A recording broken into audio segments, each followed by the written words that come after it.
Hello and welcome to the Cultured Bumpkin. This is chapter 3 of The Hound of the Baskervilles, starring Southern Sherlock. So, if you're new here, I like to read the classics, and turn them into audiobooks and upload them onto my YouTube. And then I put them on Patreon where you can do it ad free for like $3 a month or something like that. Excuse me. But I'll put them up here on YouTube and they'll be free. So I do the recording live, then I pull the audio um, and edit it into an audiobook and then repost it. So let's see. Let's get started here. All right. So last night, the guy, Dr. Mortimer, is at Sherlock Holmes' place, and then he's describing what had happened. And then the last thing he said was, there was the body, and then of his I forget the guy's name, Sir Charles, and then a footprints of a gigantic hound were nearby. So that was the last thing. So, all right, chapter 3. I confessed at these words a shudder passed through me. There was a thrill in the doctor's voice which showed that he was himself deeply moved by that which he told us. Holmes leaned forward in his excitement, and his eyes had the hard, dry glitter which shot from them when he was keenly interested. You saw this? As clearly as I see you? And you said nothing. What was the use? How was it that no one else saw it? The marks were some 20 yards from the body, and no one gave him a thought. I don't suppose I should have done so. I don't suppose I should have done so had I not known this legend. There are many sheepdogs on the moor? No doubt, but this was no sheepdog. You say it was large? Enormous. But it had not approached the body. No. What sort of night was it? Damp and raw? But not actually raining? No. What's the alley like? There are 2 lines of old yew hedge, 12 feet high and impenetrable. The walk in the center is about 8 feet across. Is there anything between the hedges and the walk? Yes, there's a strip of grass about 6 feet broad on either side. I understand that the yew hedge is penetrated at one point by a gate. Yes, the wicket gate which leads onto the moor. Is there any other opening? None. So that to reach the yew alley, one either has to come down it from the house or else to enter it by the moor gate. There's an exit through a summer house at the far end. Had Sir Charles reached this? No, he lay about 50 yards from it. Now, tell me, Dr. Mortimer, and this is important, the marks which you saw were on the path and not on the grass.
Okay, let's see. I think I just got kicked off, so it looks like I'm still rolling. Sorry about that.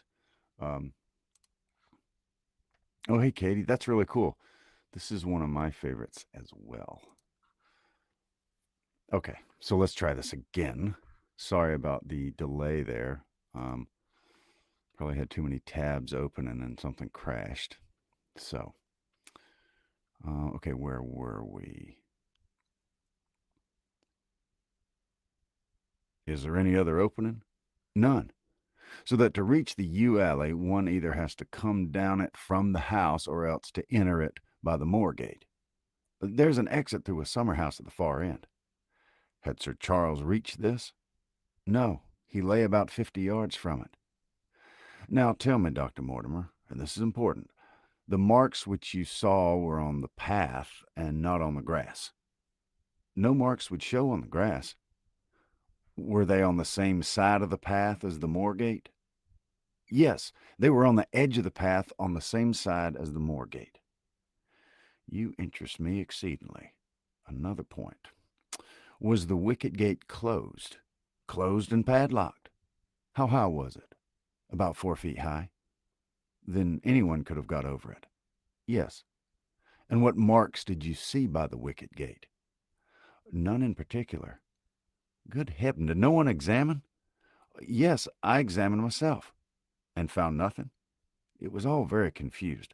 Sir Charles had evidently stood there for 5 or 10 minutes. How'd he know that? Because the ash had dropped twice from his cigar. Excellent. This is a colleague, Watson, after our own heart. But the marks. He had left his own marks all over that small patch of gravel. I could discern no others. Sherlock Holmes struck his hand on his knee with an impatient gesture.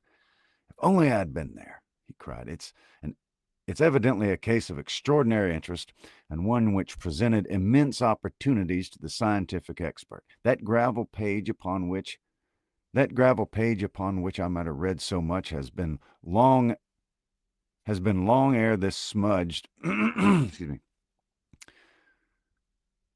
has been long ere this smudged by the rain and defaced by the clogs of curious peasants. Oh, Dr. Mortimer, Dr. Mortimer, to think that you should not have called me in. You have indeed much to answer for. I could not call you in, Mr. Holmes, without disclosing these facts to the world, and I've already given my reasons for not wishing to do so. Besides, why do you hesitate? There's a realm in which the most acute and most experienced of detectives is helpless. You mean that the thing is supernatural? I did not positively say so. No, but you evidently think it. Since the tragedy, Mr. Holmes, there have come to my ears several incidents which are hard to reconcile with the settled order of nature. For example, I find that before the terrible event occurred, several people had seen a creature upon the moor which corresponds with this Baskerville demon, and which could not possibly be any animal known to science. They all agreed that it was a huge creature, luminous, ghastly, and spectral. I've cross-examined these men, one of them a hard-headed countryman, one a farrier, and one a moorland farmer, who all tell the same story of this dreadful apparition, exactly corresponding to the hellhound of the legend. I assure you that there's a reign of terror in the district, and that it's a hardy man who will cross the moor at night. And you, a trained man of science, believe it to be supernatural. I don't know what to believe. Holmes shrugged his shoulders. I have hitherto confined my investigations to this world, he said. In a modest way, I've combated evil, but to take on the father of evil himself would perhaps be too ambitious a task. Yet you must admit that the footmark is material. The original hound was material enough to tug a man's throat out, and yet he was diabolical as well. I've seen that you've quite gone over to the supernaturalists. But now, Dr. Mortimer, tell me this. If you hold these views, why have you come to consult me at all? You tell me in the same breath that it's useless to investigate Sir Charles's death and that you desire me to do it. I didn't say that I desired you to do it. I didn't say that I desired you to do it. Well, then how can I assist you? By advising me as to what I should do with Sir Henry Baskerville, who arrives at Waterloo Station. Dr. Mortimer looked at his watch. In exactly 1 hour and a quarter. He being the heir. Yes. And on the death of Sir Charles, we inquired for this young gentleman and found that he had been farming in Canada. From the accounts which have reached us, he's an excellent fellow in every way. I speak not as a medical man, but as a trustee and executor of Sir Charles's will. There's no other claimant, I presume? None. The only other kinsman whom we've been able to trace was Roger Baskerville, the youngest of the three brothers, of whom poor Sir Charles was the elder. The second brother, who died young, is the father of this lad Henry. The third, Roger, was the black sheep of the family. He came of the old Masterville Baskerville strain and was the very image, they tell me, of the family picture of old Hugo. He made England too hot to hold him, fled to Central America, and died there in 1876 of yellow fever. Henry is the last of the Baskervilles. In 1 hour and 5 minutes, I meet him at Waterloo Station. I've had a wire that he arrived at Southampton this morning. Now, Mr. Holmes, what would you advise me to do with him?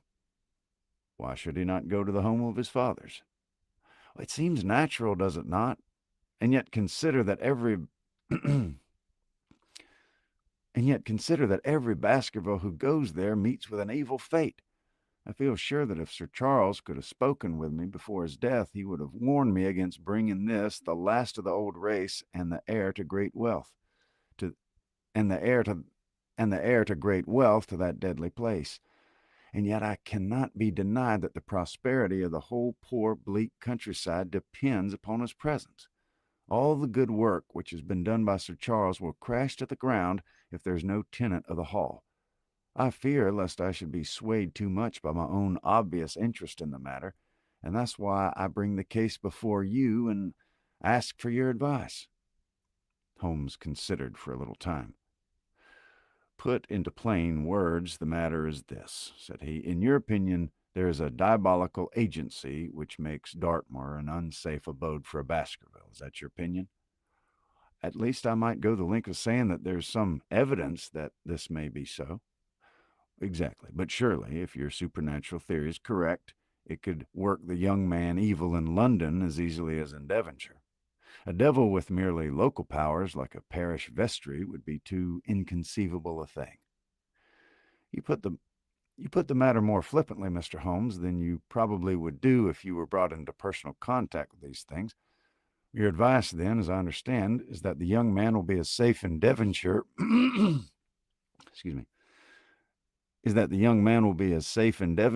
in London. He comes in 50 minutes. What would you recommend? I recommend, sir, that you take a cab, call off your spaniel who's scratching at my front door, and proceed to Waterloo to meet Sir Henry Baskerville. And then? And then you'll say nothing to him at all until I've made up my mind about the matter. How long will it take you to make up your mind? 24 hours. At 10 o'clock tomorrow, Dr. Mortimer, I'll be much obliged to you if you'll call upon me here, and it will be of help to me in my plans for the future if you'll bring Sir Henry Baskerville with you. I'll do so, Mr. Holmes. He scribbled the appointment on his shirt cuff and hurried off in his strange, peering, absent-minded fashion. Holmes stopped him at the head of the stair. One more question, Dr. Mortimer. You say that before Sir Charles Baskerville's death, several people saw this apparition upon the moor. 3 people did. Did any see it after? I've not heard of any. Thank you. Good morning. Holmes returned to his seat with that quiet look of inward satisfaction which meant that he had a congenial task before him. Going out, Watson? Unless I can help you. No, my dear fellow, it's at the hour of action that I turn to you for aid, but This is splendid, really unique from some points of view. When you pass Bradley's, would you ask him to send up a pound of my strongest shag tobacco? Thank you. It'll be as well if you could make it convenient not to return before evening. Then I should be very glad to compare impressions as to this most interesting problem which has been submitted to us this morning. I knew that seclusion and solitude were very necessary for my friend in those hours of intense mental concentration during which he weighed every particle of evidence, constructed alternative theories, balanced one balanced one against the other, and made up his mind as to which points were essential and which were immaterial. I therefore spent the day at my club and did not return to Baker Street until evening. It was nearly 9 o'clock when I found myself in the sitting room once more. My first impression as I opened the door was that a fire had broken out, for the room was so filled with smoke that the light of the lamp upon the table was blurred by it. As I entered, however, my fears were set at rest, for it was the acrid fumes of strong, coarse tobacco which took me by the throat and set me coughing. Through the haze, I had a vague vision of Holmes in his dressing gown, coiled up in an armchair with his black clay pipe between his lips. Several rolls of paper lay around him. "Caught cold, Watson?" said he. "No, it's this poisonous atmosphere." "I suppose it's pretty thick now that you mention it." "Thick? It's intolerable." "Well, open the window then. You've been at your club all day, I perceive." "My dear Holmes, am I right?" "Certainly, but how?" He laughed at my bewildered expression. "There's a delightful freshness about you, Watson, which makes it a pleasure to exercise any small powers which I possess at your expense. A gentleman goes forth on a showery and miry day. He returns immaculate in the evening with the gloss still on his hat and his boots. He's been a fixture, therefore, all day. He's not a man with intimate friends. Where, then, could he have been? Is it not obvious?" "Well, it is rather obvious." "The world is full of obvious things which nobody, by any chance, ever observes. Where do you think that I've been?"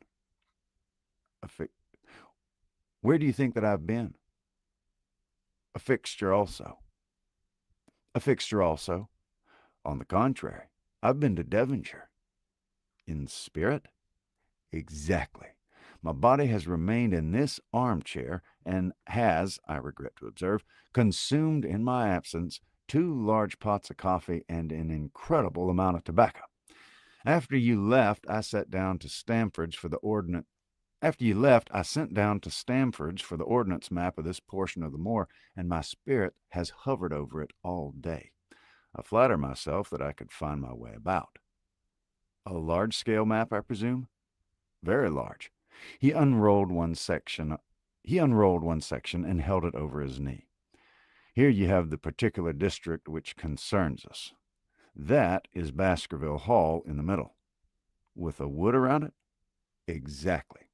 I fancy that Yew Alley, although not marked under that name, must stretch along this line, with the moor, as you perceive, upon the right of it.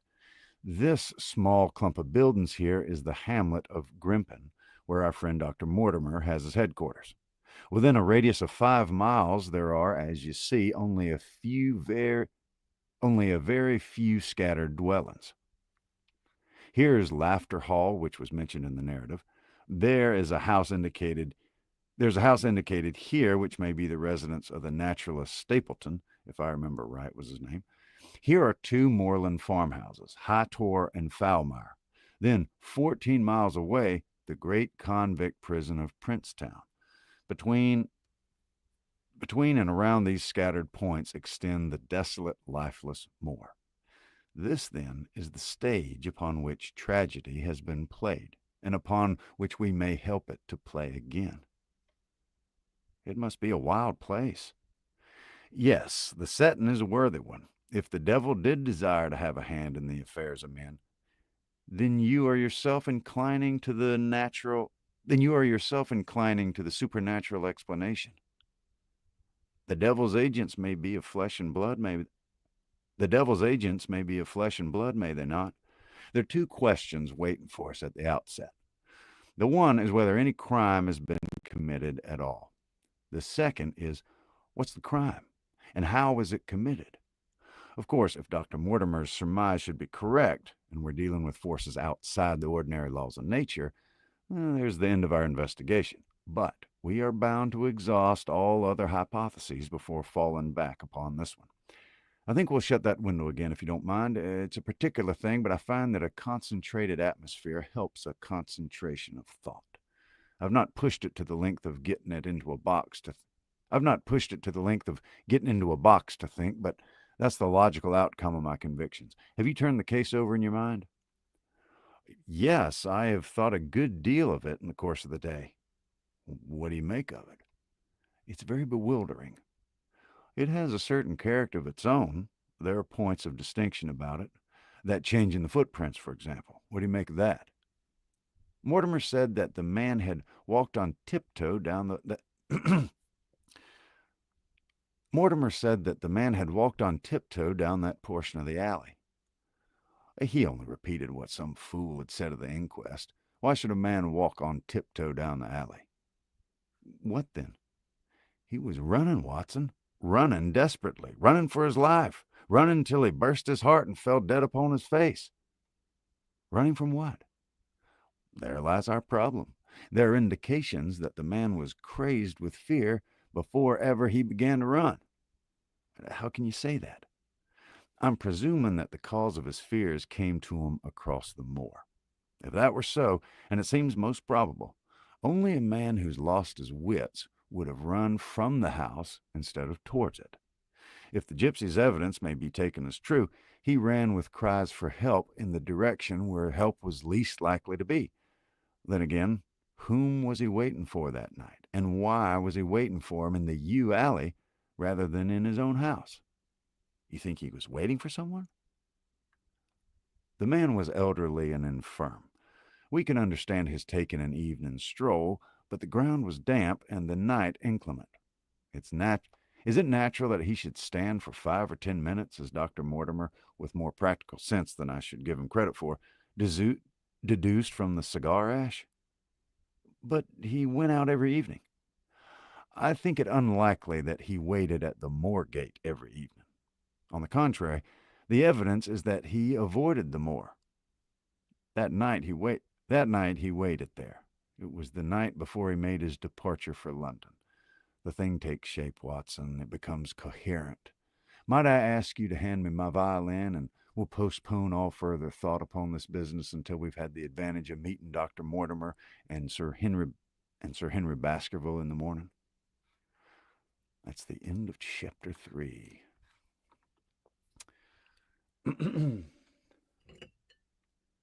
I have got to have a little sip of water. My mouth is very dry. Oh, wait, nope. That's not it. I'm gonna go get a quick drink out of the refrigerator. I will be back in 2 shakes of a lamb's tail, and we'll do chapter 4.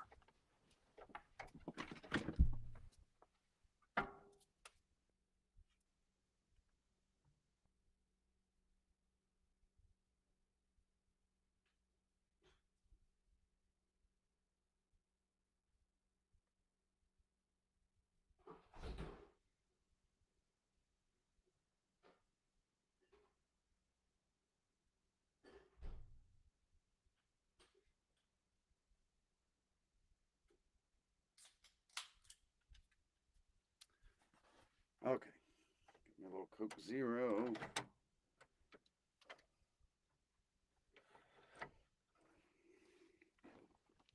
Right.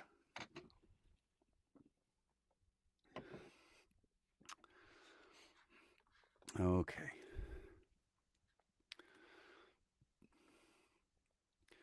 Chapter 4.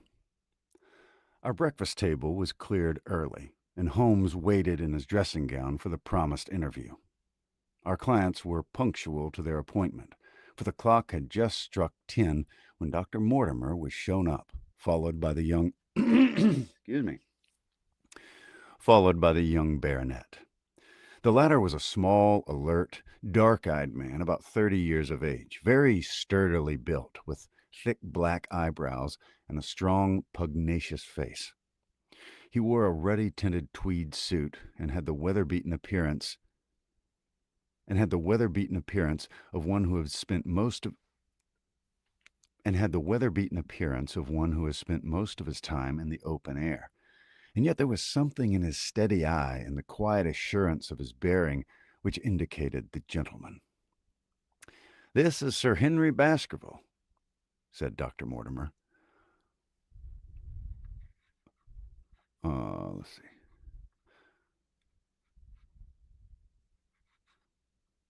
Sometimes it's hard to tell who's talking in these things.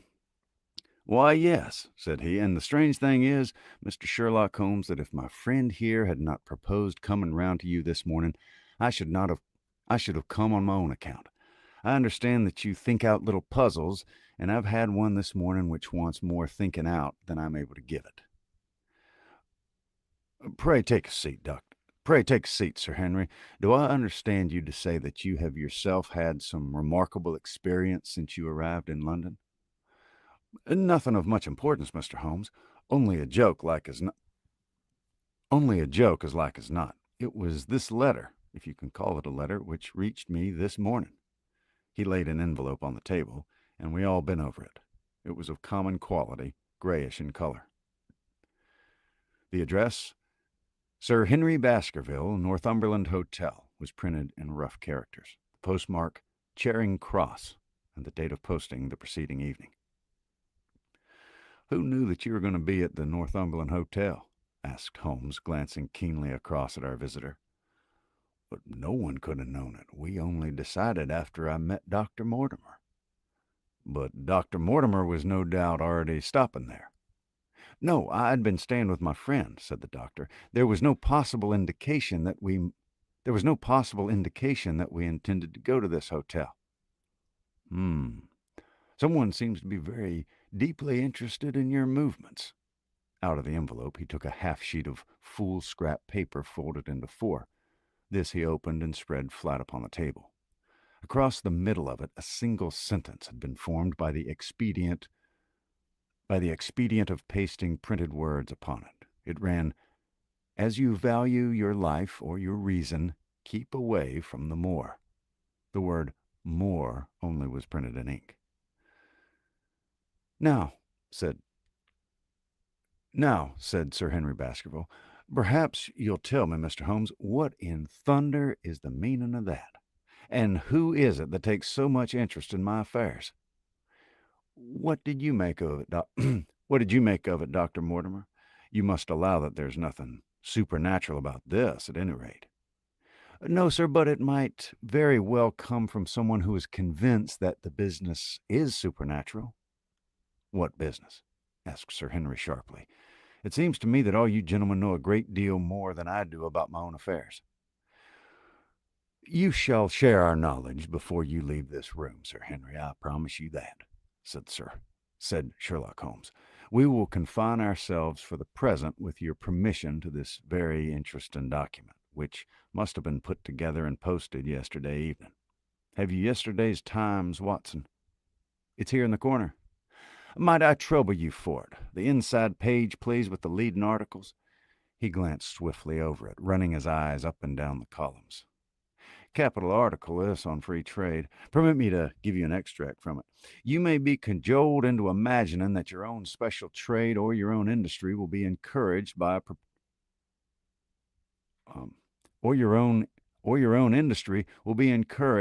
protective tariff, but it stands to reason that such legislation must in the long run keep away wealth from the country, diminish the value of our imports, and lower the general conditions of life in this island. What do you think of that, Watson?" cried Holmes in high glee, rubbing his hands together with satisfaction. "Don't you think that's an admirable sentiment?" Dr. Mortimer looked at Holmes with an air of professional interest, and Sir Henry Baskerville turned a pair of puzzled dark eyes upon me. "I don't know much about the tariff and things like that," said he, "but it seems we've got a bit off the trail so far as that note's concerned." On the contrary, I think we're particularly hot on the trail, Sir Henry.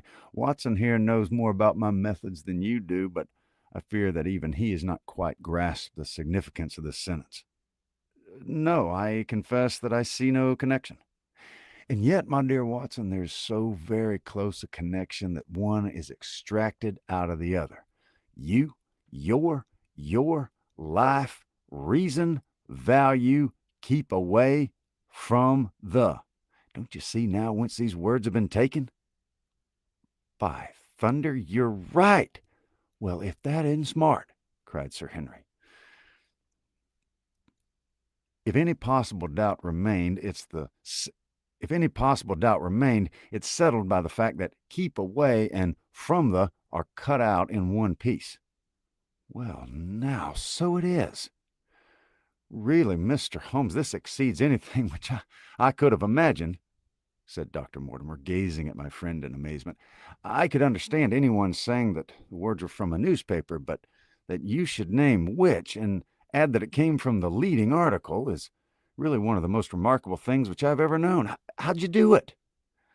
I presume, Doctor, that you could tell the skull of a Negro from that of an Eskimo? Most certainly. But how? Because that's my special hobby. The differences are obvious. The supraorbital crest, the facial angle, the maxillary curve, but this is my special hobby, and the differences are equally obvious. There's as much difference to my eyes between the leaded bourgeois type of a Times article and the slovenly print of an evening halfpenny paper as there could be between your Negro and your Eskimo. The detection of types is one of the most elementary branches of knowledge to the special expert in crime, though I confess that once when I was young I confused the Leeds Mercury with the Western Morning News, but a Times leader is entirely distinctive, and these words could have been taken from nothing else. As it was done yesterday, the strong probability was that we should find the words in yesterday's issue. So far as I can follow you then, Mr. Holmes, said Sir Henry Baskerville, someone cut out this message with a scissors. Nail scissors, said Holmes. You can see that it was a very short bladed scissors, since the cutter had to take 2 snips over keep away. That is so. Someone then cut out the message with a pair of short bladed scissors, pasted it with gum, said Holmes. With gum onto the paper. But I want to know why the words more should have been written. Because he couldn't find it in the print. The other words were all simple and might be found in any issue, but more would be less common.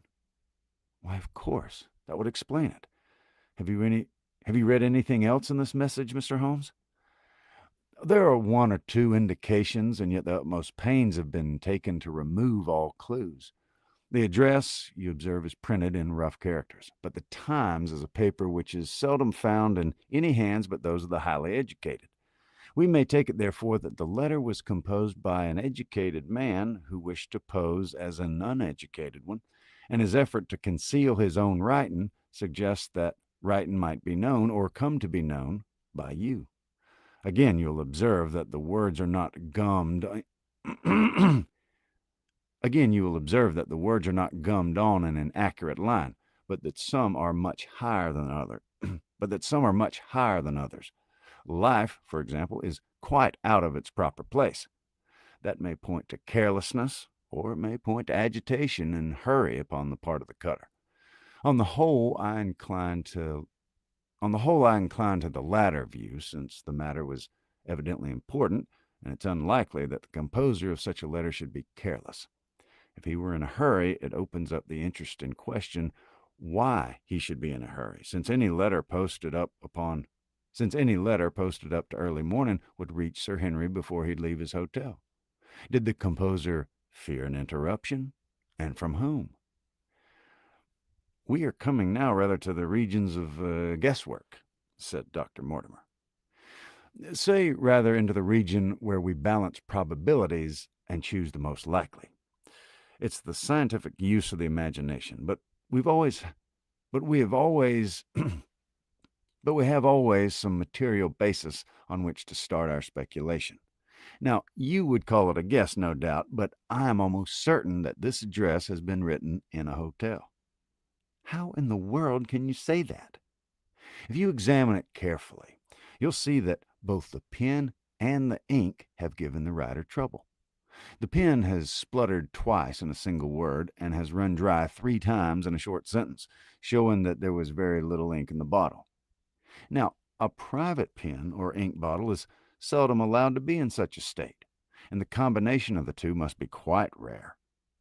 But you know, the hotel ink and the hotel pen, where it's rare to get anything else. Yes, I have very little hesitation in saying that we could examine the waste paper baskets of the hotels around Charing Cross until we found the remains of the mutilated Times leader. Yes, I have very little hesitation in saying that could we examine the waste paper baskets of the hotels around Charing Cross until we found the remains of the mutilated Times leader, we could lay our hands straight upon the person who sent this particular message. Hello! Hello! What's this? He was carefully examining the foolscap upon which the words were pasted, holding it only an inch or two from his eyes. Well? Nothing, said he, throwing it down. It's a blank half sheet of paper without even a watermark upon it. I think we've drawn as much as we can from this curious letter. And now, Sir Henry, has anything else of interest happened to you since you've been in London? Why, no, Mr. Holmes, I think not. You have not observed anyone follow you or watch you? I seem to have walked right into the thick of a dime novel, said our visitor. Why in thunder should anyone follow or watch me? We're coming to that. You have nothing else to report to us before we go into this matter? Well, it depends upon it depends upon what you think worth reporting. Well, I think anything out of the ordinary routine of life well worth reporting. Sir Henry smiled. I don't know much of British life yet, for I've spent nearly all my life in the States and in Canada, but I hope that to lose one of your boots is not part of the ordinary routine of life over here. You've lost one of your boots? My dear sir, cried Dr. Mortimer, it's only mislaid. You'll find it when you return to the hotel. What is the use of troubling Mr. Holmes with trifles of this kind? Well, he asked me for anything outside the ordinary routine. Exactly, said Holmes, however foolish the incident may seem. You've lost one of your boots? You've lost one of your boots, you say? Well, mislaid it anyhow. I put 'em both outside my door last night, and there was only one in the morning. I could get no sense out of the chap who cleans 'em. The worst of it is that it's my only excuse me. The worst of it is that I only bought the pair last night in the Strand, and I've never had 'em on. If you've never worn 'em, why'd you put 'em out to be cleaned? They were tan boots and had never been varnished. That's why I put 'em out.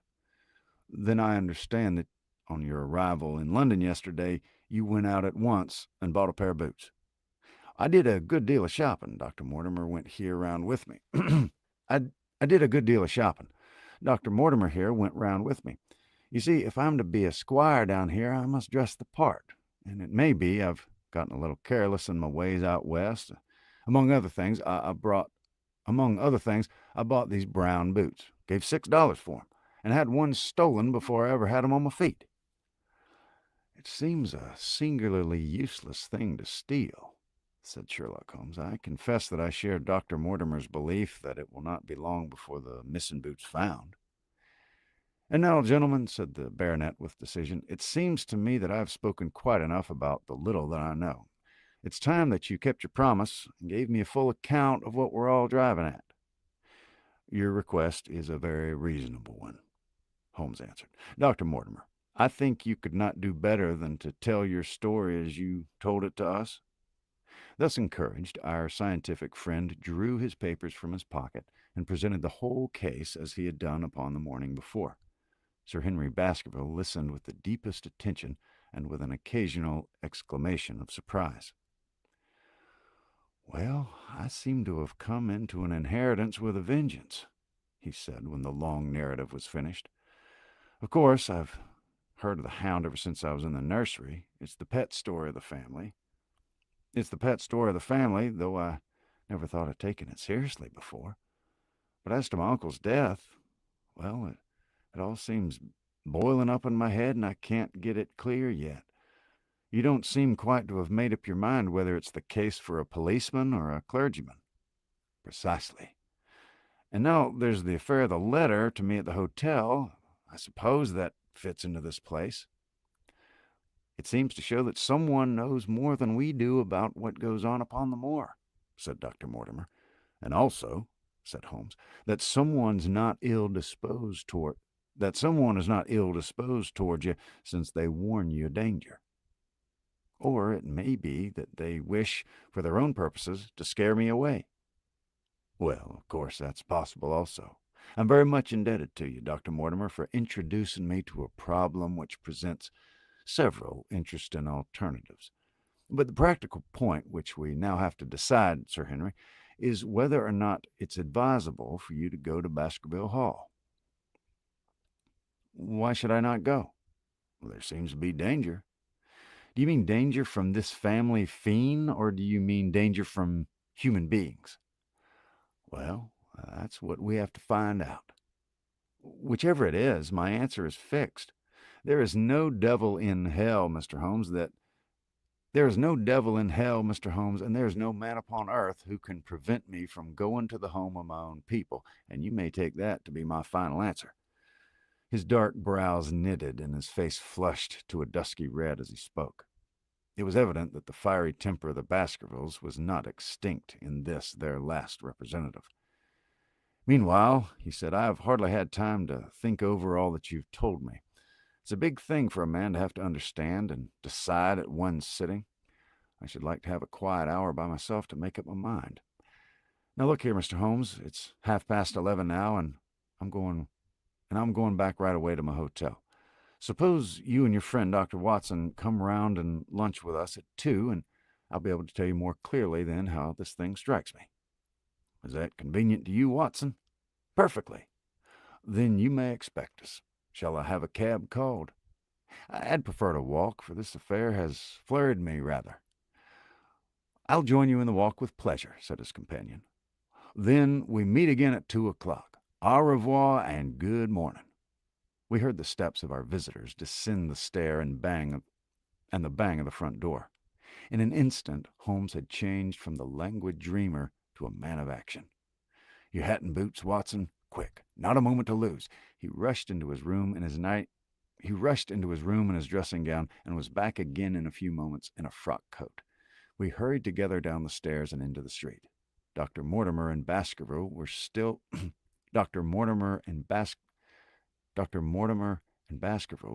visible about 200 yards ahead of us in the direction of Oxford Street. Shall I run on and stop them? Not for the world, my dear Watson. I'm perfectly satisfied with your company if you'll tolerate mine. Our friends are wise, for it's certainly a very fine morning for a walk. He quickened his pace until we had decreased the distance which divided us by about half. Then, still keeping 100 yards behind, we followed into Oxford Street and so down Regent Street. Once our friend stopped and stared into a shop window, upon which Holmes did the same. An instant afterwards, he gave a little cry of satisfaction, and following the direction of his eager eyes, I saw that a hansom cab, with a man inside, which had halted on the other side of the street, was now proceeding slowly onward again. There's our man, Watson. Come along. We'll have a good look at him if we can do no more. At that instant, I was aware of a bushy black beard and a pair of piercing eyes turned upon us through the side window of the cab. Instantly, the trap door at the top flew up, something was screamed to the driver, and the cab flew madly off down Regent Street. Holmes looked eagerly round for another, but no empty one was in sight. Then he dashed in wild pursuit amid the stream of the traffic, but the start was too great, and already the cab was out of sight. There now, said Holmes bitterly as he emerged panting and white with vexation from the tide of vehicles. Was there ever such bad luck and such bad management too? Watson, if you're an honest man, will you record this also and set it against my successes? If you're an honest man, you'll record this also and set it against my successes. Who was the man? I have no idea. A spy? Well, it was evident from what we've heard that Baskerville has been very closely shadowed by someone since he's been in town. How else how else could it be known so quickly that he was at the Northumberland Hotel, that it was the Northumberland Hotel which he had chosen? If they had followed him the first day, I argued that they would follow him also the second. You may have observed that I twice strolled over to the window while Dr. Mortimer was reading his legend. Yes, I remember. I was looking out for loiterers in the street, but I saw none. We're dealing with a clever man, Watson. This matter cuts very deep, and though I have not finally made up my mind whether it's a benevolent or a malevolent agency which is in touch with us, I'm conscious always of power and design. When our friends left, I at once followed them in the hopes of marking down their invisible attendant. So wily was he that he had not trusted himself upon foot, but he had availed himself of a cab so that he could loiter behind or dash past them and escape their notice. His method had the additional advantage that if they were to take a cab, he was ready to follow them. It has, however, one obvious disadvantage. It puts him in the power of the cabman? Exactly. What a pity we didn't get his number. My dear Watson, clumsy as I have been, you surely do not seriously imagine that I neglected to get the number. Number 2704 is our man, but that's no use to us for the moment. I fail to see how you could have done more. On observing the cab, I should have instantly turned and walked in the other direction. I should then at my leisure have hired a second cab and followed the first at a respectable distance, or better still, have driven to the Northumberland Hotel and waited there. When our unknown had followed Baskerville home, we should have had the opportunity of playing his own game upon himself and seeing where he made for. As it is, by an indiscreet eagerness which was taken advantage of with extraordinary quickness and energy by our opponent, we've betrayed ourselves and lost our man. We had been sauntering slowly down Regent Street during this conversation, and Dr. Mortimer, with his companion, had long vanished in front of us. Almost done. Quick little break. Hope you're doing well, if you're live or catching the replay. We'll be getting this edited and reposted as an audiobook very soon. This is not a very long book. I think it's 62,000 words, something like that. So it's kind of on the shorter end of things. Okay.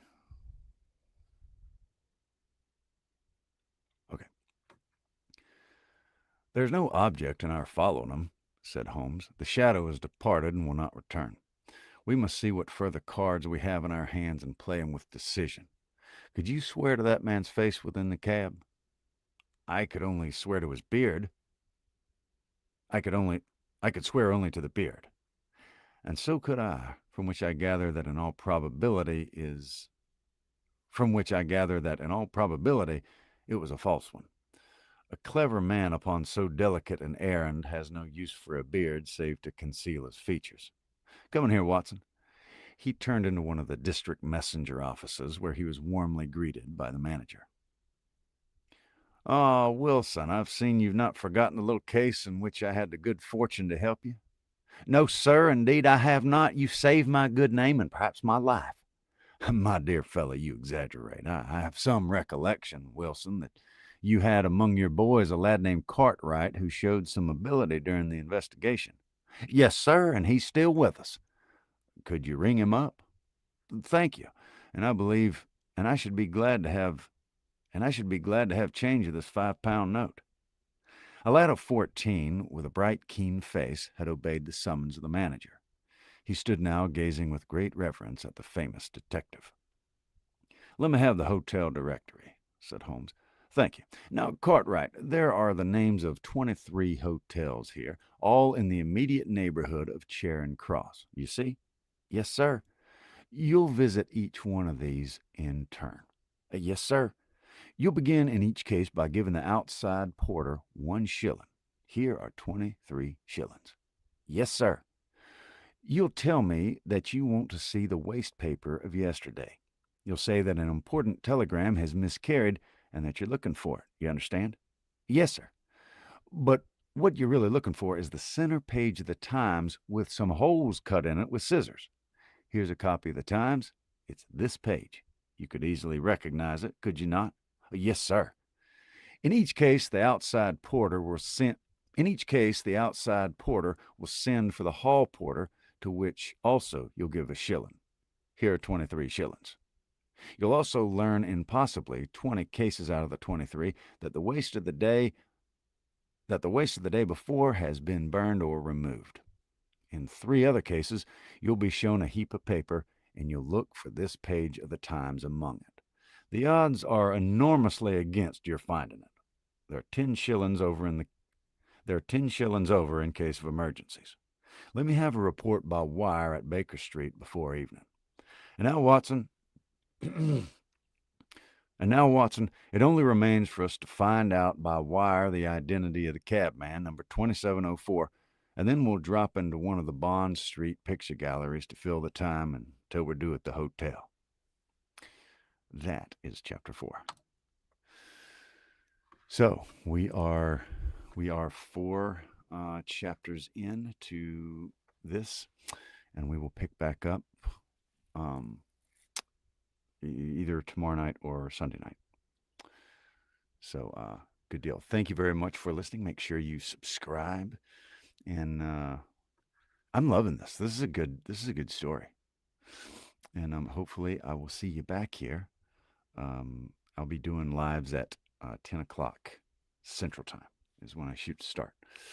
So hopefully I'll see you back here very soon, and I'll talk to you later.